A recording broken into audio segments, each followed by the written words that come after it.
Essa semana esteve em Ribeirão o deputado federal Jair Bolsonaro. Uma das agendas oficiais foi a visita ao sistema Clube de Comunicação, onde conversou com Roberto Ribeiro. Deputado, prazer recebê-lo. Tudo bem com o senhor? Tudo bem, graças a Deus. Muito obrigado pela oportunidade ao pessoal do Jornal da Clube aqui. Muito bem. O senhor recebeu, na sua passagem por Ribeirão Preto, uma demonstração de muito respeito, muito carinho. Muita gente foi ao aeroporto gritando, inclusive, que não estava recebendo nada para acompanhá-lo. E também na sua passagem pelos veículos de comunicação, muita gente atrás do senhor. Esse momento, o senhor deve a quem ou a quê?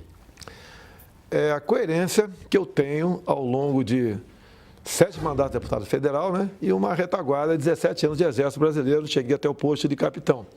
Então, a maneira de ser, tratar todos com respeito e não levar a todos aqui mensagens mirabolantes. Eu sou uma pessoa que vou para a realidade. Estou aqui porque acredito no Brasil, acredito no seu povo. É muito jovem que foi atrás do senhor? As últimas pesquisas do Instituto Paraná Pesquisas me dão 30% de aceitação entre a garotada, 16 e 24 anos de idade. Aí está o grosso das pessoas que me acompanham. Obviamente, por influência das mídias sociais. Agora, posso falar que o senhor tem caráter nacionalista, mas um pouco conservador ou muito conservador? Eu acho que sou conservador e penso no meu Brasil. O que é ser conservador? É você respeitar o próximo. É você restabelecer a hierarquia em sala de aula, fazer com que o professor volte a ter orgulho de dar aula. É o aluno que também trate o professor com seu devido respeito, consideração. É você pensar no teu Brasil, nas suas riquezas, na sua potencialidade. É você respeitar a família, a criança em sala de aula. Isso é importantíssimo. Nós sabemos das deturpações que cada vez mais os governos vêm tentando bagunçar a cabeça da criançada em sala de aula.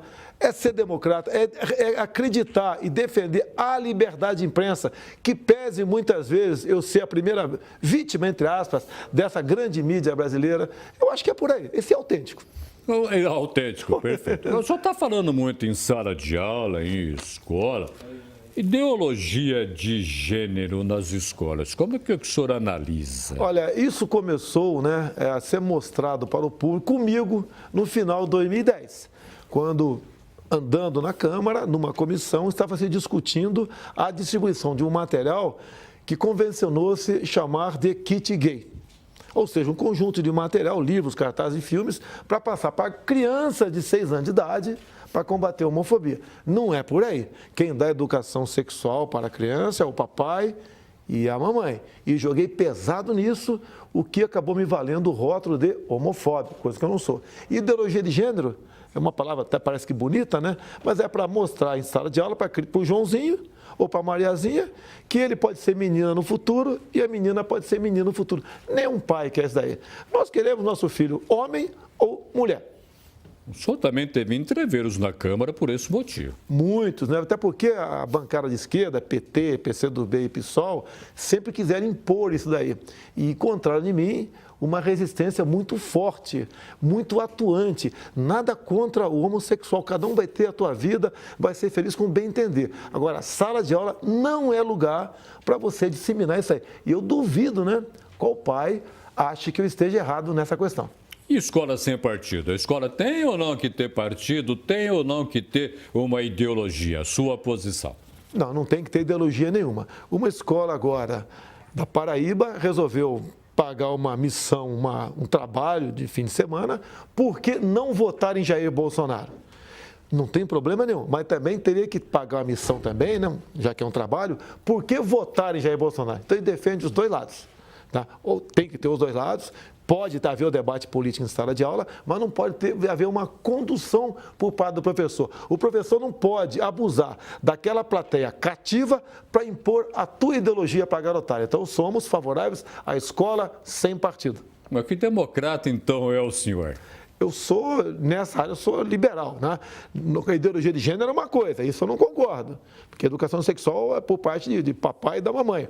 Agora, o tocante é querer impor, por exemplo, livros que nós temos em muitos do MEC, falando que o socialismo é o paraíso e o capitalismo é o inferno. Livros com foto de Che Guevara como um grande líder, Fidel Castro, até Kim Jong-un. A gente vê livros nesse sentido. Não podemos implementar, né, impor essa ideologia para a garotada em sala de aula. Não é por aí. Afinal de contas, né, socialismo só deu certo nos livros do MEC.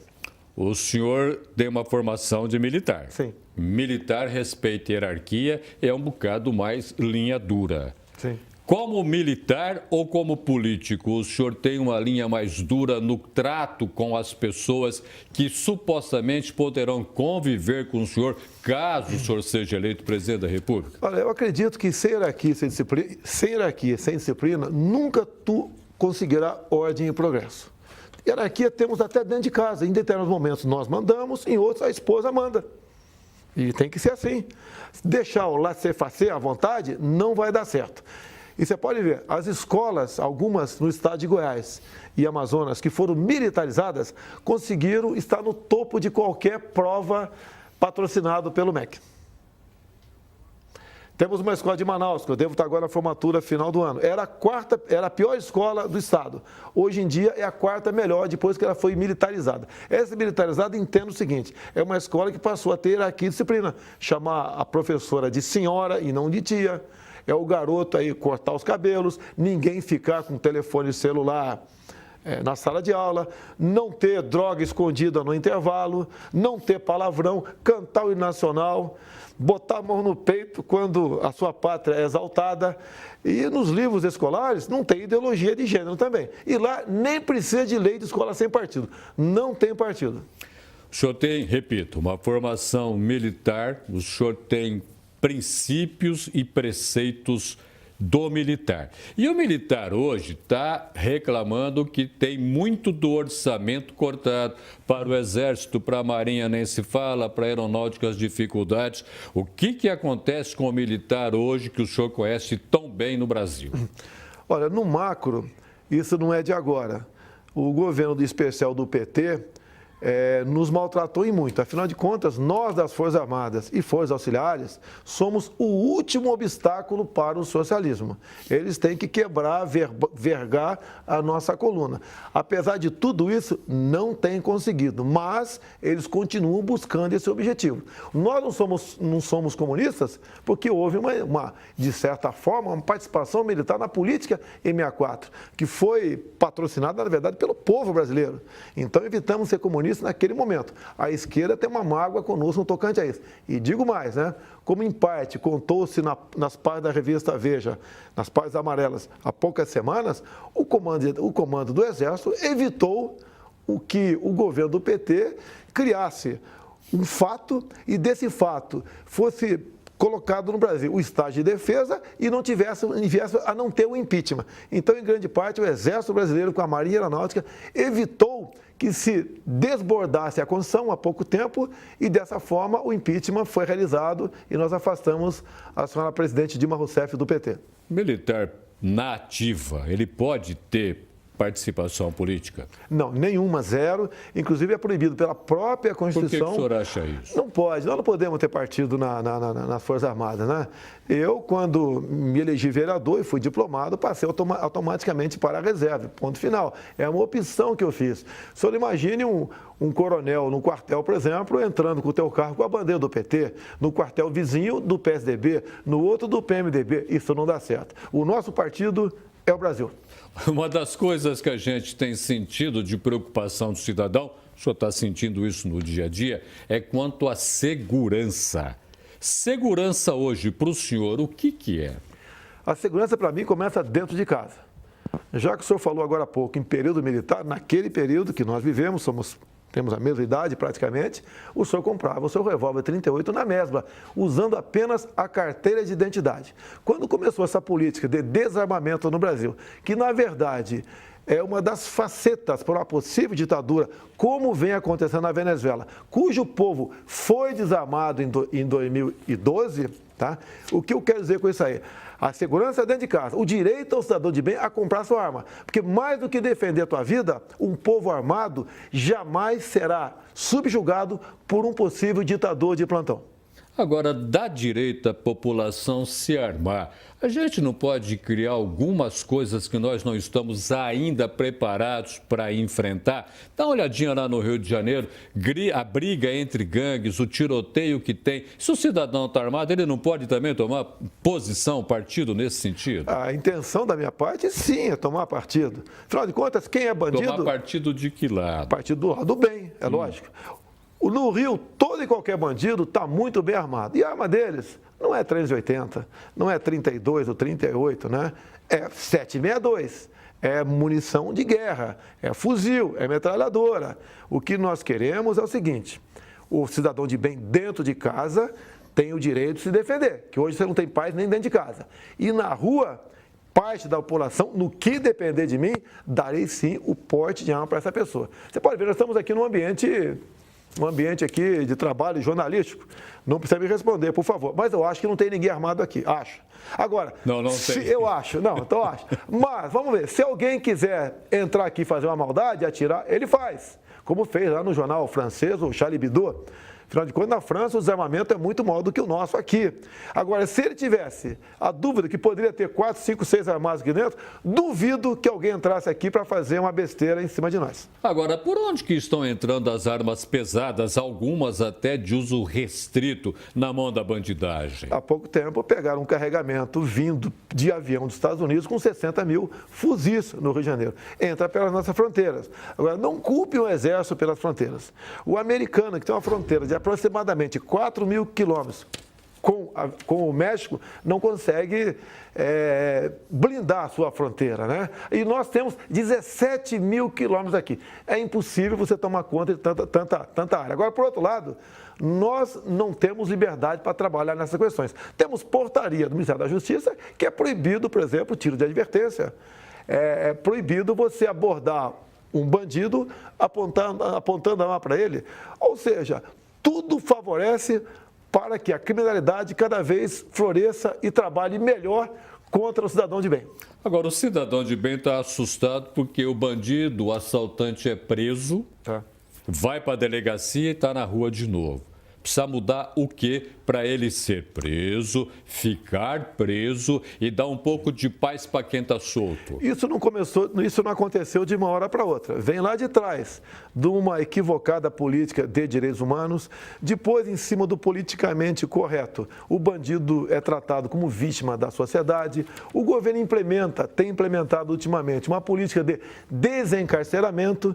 O presidente está muito cheio, estão sofrendo muito. O próprio Supremo deu um péssimo exemplo há poucas semanas, quando decidiu indenizar em R$2.000 um homicida que tinha matado um chefe de família porque estava dormindo mal, acomodado num presídio, e deu-lhe uma indenização de R$2.000. E, por outro lado, muito importante, hoje em dia se implementou via Conselho Nacional de Justiça e não via leis a malfadada audiência de custódia. O policial entrega o preso para um juiz, né? E quase como regra, o preso sai sorrindo na frente do policial, que muitas vezes sai de lá respondendo um processo por tortura psicológica, porque vale a palavra do bandido. O bandido fala que o policial disse que ia matá-lo ao longo do caminho. O policial muitas vezes responde até mesmo por um crime de tortura psicológica. Tem que mudar essa legislação. Muda se nós tivermos um presidente com essa intenção e um parlamento que pelo menos metade mais um concorde em alterar essas leis. O problema não está no parlamento um pouco mais sério? Não quer debater, não quer discutir, não quer traçar limites para isso? É parlamento e o chefe do executivo. Trabalha-se em conjunto. Mas só ele não dá certo. Não, mas ele também ele tem que impor a sua política. Nós vimos há poucos dias, o senhor presidente dedicar 40 dias da sua vida, um trabalho diuturno, para que o seu processo não fosse para o Supremo Tribunal Federal. Agora, nós assistimos também um governo que, no meu entender, não dispensa um minuto para tratar da questão da segurança. O senhor está falando em política, o mistão foi embora, não foi aprovado. Também não foi nada mexido até agora quanto, até que rejeitado, você fazer doação e fazer de conta que não fez a doação. O que o senhor acha que a gente vai ter de futuro político para a próxima semana? Se aprovar... O senhor é a favor do mistão?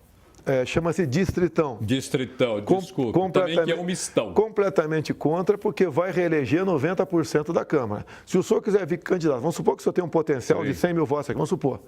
tá? O senhor não vai conseguir legenda. Tá? A legenda vai ser destinada a quem já tem mandato, porque não pode ter muito candidato que pulveriza os votos. E pior ainda, né, os que estão lá, que não estão representando bem o povo brasileiro, vão ter um dinheiro extra, chamado de fundo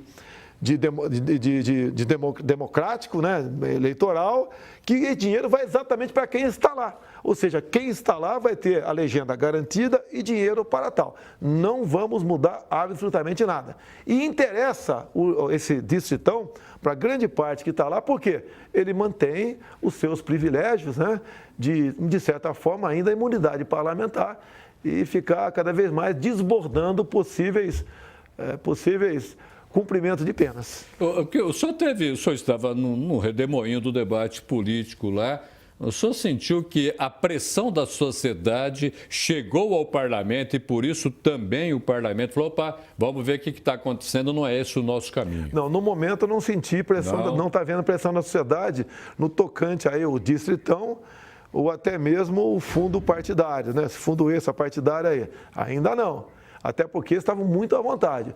O presidente da Câmara só não botou para votar no dia de ontem, porque o quórum estava em torno de 420. Ele quer uns 450 para garantir a aprovação do distritão.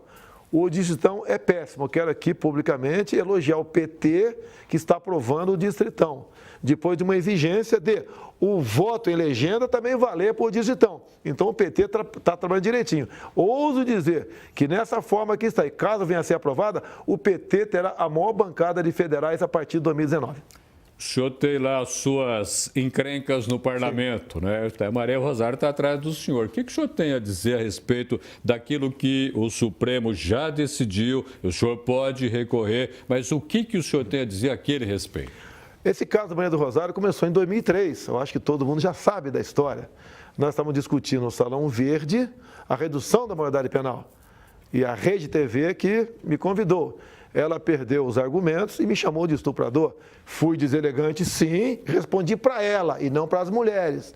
Para ela, que ela não merecia ser estuprada depois de ter sido chamada de estuprador. E, obviamente, essa resposta tinha que ver com seus atributos físicos. Tá? E agora, praticamente aí 14 anos depois, o STJ que decidiu, não foi o Supremo ainda, que eu devo uma indenização de danos morais de R$10 mil para ela. O STJ, inclusive, decidiu coisas constitucionais que não é competência deles. Então, o recurso já estava pronto, vai para o Supremo Tribunal Federal esse processo. No Supremo, eu também sou réu por apologia ao estupro, por ter respondido isso para ela. Não tem cabimento o que está acontecendo. Eu que tenho o projeto de cassação química para endurecer pena para estuprador, estava, naquele momento, em 2003, defendendo pena para menores estupradores. E a senhora Maria do Rosário dizendo que os estupradores menores ficariam respondendo em cima do ECA, que sabe que o ECA não pune absolutamente ninguém. E agora, como pá de cal nesse caso, há poucos meses nós votamos a redução da maioridade penal para menores estupradores. Qual foi o voto da senhora Maria do Rosário? Foi contra. E eu te pergunto, quem é que defende a mulher de violência? Eu ou ela? Mais ainda, eu defendo que a mulher tenha posse de arma de fogo.